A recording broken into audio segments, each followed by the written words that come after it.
મહત્વનું સપ્તાહ આજે શરૂ થવા જઈ રહ્યું છે કિરણ, કારણ કે બેંક્સ દ્વારા એનબીએફસીઝ દ્વારા જે હવે અપડેટ્સ અને અમુક એફએમસીજી કંપનીઓ દ્વારા જે અપડેટ્સ આપણે જોઈ રહ્યા છીએ એને લીધે તો એક ફોકસ રાખવાનું છે અને 9 તારીખથી ટીસીએસની સાથે એક પરિણામોની સિઝનની આપણને શરૂઆત પણ થતી દેખાશે. આ બધા વચ્ચે જે સેટઅપ અત્યારે ભારતીય બજાર માટે આજે ગિફ્ટ નિફ્ટી થોડા ઘટાડા સાથે 50 અંકનો ઘટાડો અત્યારે આપણને સૂચવી રહ્યું છે. નિફ્ટી ઇમ્પ્લાઇડ ઓપન જે ફ્રાઇડે આપણને ક્લોઝિંગ જોવા મળ્યું છે. નિફ્ટીમાં મજબૂતી, બેંક નિફ્ટીમાં નિફ્ટીની સામે એક વધારે આઉટ પરફોર્મન્સ પણ આપણને જોવા મળ્યું છે.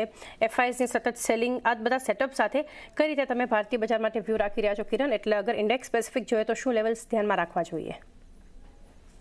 Very good morning everyone. So overall અગર આપણે માર્કેટની વાત કરીએ તો માર્કેટમાં સતત 8 દિવસના ઘટાડા પછી આપણે જોયું કે લાસ્ટ 2 ટ્રેડિંગ સેશન એટલે કે ગુરુવાર અને શુક્રવાર બંને દિવસે એટલે કે વેનસડે અને ફ્રાઈડે બંને દિવસે જે રીતે માર્કેટમાં નીચેના લેવલથી રેઝિલિયન્સ આપણને દેખાડ્યું છે, એક સ્ટ્રોંગ પુલબેક છે.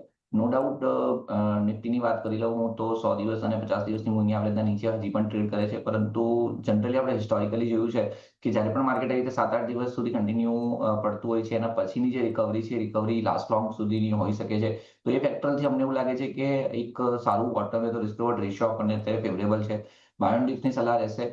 લેવલ વાઇઝની જો વાત કરું તો ગયા મંડે પણ આપણે મળ્યા હતા ત્યારે પણ આપણે ડિસ્કસ કર્યું છે કે 1 કે 2 દિવસમાં આ જે ઘટાડો છે એ અટકવો જોઈએ અને અહીંયાથી એક રિવર્સલ ફોર્મેશન થવું જોઈએ. ત્યારે આપણે જે સ્ટોપ લોસની વાત કરી હતી એ 24,500 ની નીચેના સ્ટોપ લોસની વાત કરી હતી અને માર્કેટ 24,600 ની આજુબાજુ ટ્રેડ કરી રહ્યું હતું. 24,000 આપણે જોયું કે નીચેમાં 580-590 ની વચ્ચેના બોટમ બનાવીને અત્યારે 24,900 ની આજુબાજુ માર્કેટ ચાલી રહ્યું છે. તો હજી પણ 24,700 થી 800 વચ્ચે જો તમને ઓપોર્ચ્યુનિટી મળે છે તો બાય કરો. 24,500 ની નીચેનો તમે સ્ટોપ લોસ રાખો અને એટલીસ્ટ આ ઓક્ટોબર મહિનામાં આપણે ફરીથી 25,000 પ્લસના લેવલ જોઈએ એવું અમને લાગે છે. તો રિસ્ક રિવોર્ડ રેશિયો ફેવરેબલ છે. ડેફિનેટલી બેંક નિફ્ટીમાં બાય ઓન ડિપની સલાહ રહેશે. બેંક નિફ્ટીની વાત કરું તો બેંક નિફ્ટીમાં એક ફોલિંગ ટ્રેન્ડ લાઇન બ્રેકઆઉટ આપણને જોવા મળે છે. 100 દિવસની મૂલ્ય આવૃત્તિના નીચે છે, પરંતુ 220 અને 50 દિવસની મૂલ્ય આવૃત્તિના ઉપર ટ્રેડ કરી રહ્યું છે. નિફ્ટી કરતા સ્ટ્રોંગ પરફોર્મન્સ અમને એવું લાગે છે કે બેંક નિફ્ટીમાં આવી શકે છે. PSU bank already doing very good.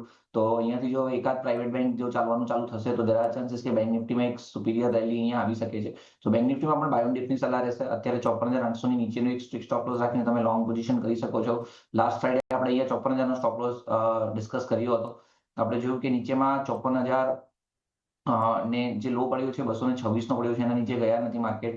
તો ત્યાંથી જે આપણો સ્ટોપ લોસ હજી પણ રિસ્પેક્ટેડ છે. તો પોઝિશનલ સ્ટોપ લોસ તો 54,000 નો રહેશે, પરંતુ એઝ ઓફ નાઉ તમે trading point of view buy કરતા હો તો 54,800 ની નીચેનો સ્ટોપ લોસ રાખીને બાય કરો. ઉપરમાં 57,400 થી 57,500 સુધીના ટાર્ગેટ તમને ઓક્ટોબર મહિનાના એન્ડ સુધીમાં આવી શકે છે. સો નિફ્ટી અને બેંક નિફ્ટી બંને ઘણા સ્ટ્રોંગ છે. ડેફિનેટલી બાય ઓન ડિપ્સની સલાહ રહેશે. ડિપ્સ અને 25,000ના લેવલ 7 સિરીઝ માટે નિફ્ટી માટે અને 57,400 57,500ના લક્ષ્યાંક બેંક નિફ્ટી માટે સિરીઝ માટે ધ્યાનમાં રાખો. ટ્રેકોમ સ્ટોક બ્રોકર્સના પાર્થિવ શાહ પણ હવે આપણી સાથે જોડાઈ ગયા છે. ફંડામેન્ટલી પણ માર્કેટને સમજી લઈએ. પાર્થિવ, ગુડ મોર્નિંગ, સ્વાગત છે આપનું. અને પરિણામોની સિઝનની શરૂઆત આપણે 9 તારીખથી ટીસીએસ સાથે જોશું અને એ પહેલાં આજે જે મહત્વનું રહેશે બેંક્સ અને એનબીએફસીઝના જે અપડેટ્સ આપણને ક્વાર્ટરલી અપડેટ્સ જે આવતા દેખાડી રહ્યા છે એને લીધે એ બધા પર આપણે ચર્ચા કરીશું. પરંતુ એની વચ્ચે ગ્લોબલ હેન્ડઓવર અગર જોઈએ તો આજ માટે એક મિક્સ્ડ સેટઅપ બતાવી રહ્યું છે. એફઆઈએસ ફરી વેચવાલી છે, કેશ માર્કેટમાં ઓછી થઈ છે. 5,000 કરોડનું આપણે લાસ્ટ વીક જ્યાં એક સેલિંગ જોયું હતું ત્યાંથી હવે 1,500 કરોડ આસપાસ પહોંચ્યા છે. પરંતુ આ સેટઅપ વચ્ચે કઈ રીતે ઓવરઓલ ફંડામેન્ટલી આપ ભારતીય બજારને અત્યારે જોઈ રહ્યા છો? આપ સૌને very good morning.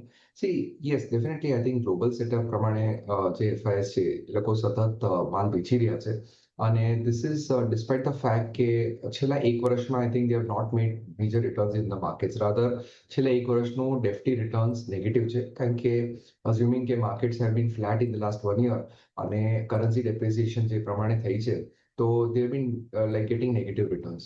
Despite that એ લોકોએ અલોકેશન પ્રમાણે જે સેલિંગ કરવાનું છે that is little concerning for the short to medium term. I think 2 reasons. એક તો I think જે રીતે US ની બધી policies might be impacting the emerging markets, especially like of India. અને હજુ US અને ઇન્ડિયા વચ્ચે જે ટેરિફ રિલેટેડ ઇશ્યુઝ છે સેટલ નથી થયા, we not had any trade deal. એ પણ I think FPI ઇન્વેસ્ટર્સને થોડુંક સ્પોક કરતા હોય આપણા માર્કેટ્સમાં. And not only that, a lot of I think investment opportunities are percolating within the US markets. So that could also be one of the reasons. અને I think overall જે રીતના આપણા valuations pen out થયા છે અને છેલ્લા 2 ક્વાર્ટર્સથી આપણે જોઈ રહ્યા છે કે અર્નિંગ્સ મોમેન્ટમ થોડુંક લેકલસ્ટર રહ્યું છે અને even in Q2 there isn't much expectation કે earningsમાં big turnaround થાય. So I think that is one of the primary reasons જેના લીધે કદાચ FIs are now locking their profits, long-term profits. કારણ કે છેલ્લા 5-10 વર્ષમાં તો they are still sitting on one of the finest gains in the emerging markets from Indian markets. એટલે એ થોડુંક reasonable છે. Talking about, I think, the domestic institutional investors, A flows ઘણા strong રહ્યા છે. પણ અમારું માનવું છે કે છેલ્લા 1 વર્ષના ટાઈમ કરેક્શન બાદ હજુ પણ જો માર્કેટ છેલ્લા નેક્સ્ટ 6 મંથ્સમાં સાઇડવેઝ રહે છે અને કોઈ મેજર ટ્રિગર અપસાઇડનો રહેતો નથી in terms of rerating from the previous highs, તો દેર ઇઝ અ પોસિબિલિટી કે અહીંયાથી પણ આપણે થોડું કંઈક રિડમ્પશન જોઈએ. A lot of money હવે now has been chasing gold and silver, કે ત્યાં મોમેન્ટમ ટ્રેડ્સ બની રહ્યા છે. So that could be little concerning to the market. પણ again, I think our sense is કે ઓવરઓલ મિડ કેપ સ્મોલ કેપના વેલ્યુએશન્સમાં હજુ બી ઘણો ફ્રોડ છે. પણ લાર્જ કેપ ફ્રન્ટ ઉપર એસ્પેશિયલી હું બેંક્સ ફ્રન્ટલાઇન બેંક્સની વાત કરું તો they are not very expensive અને હિસ્ટોરિકલ એવરેજીસની મીન ઉપર છે, which is not proving it to be very expensive. તો I think our bias is more towards the large cap names અને પોર્ટફોલિયો પોઝિશનિંગ થોડુંક લાર્જ કેપ હેવી કરવું મને લાગી રહ્યું છે આ માર્કેટમાં વધારે હિતાવહ રહેશે. લાર્જ કેપ પર એક વધારે ફોકસ પણ અહીંયાથી રાખવું જોઈએ. સ્ટોક્સ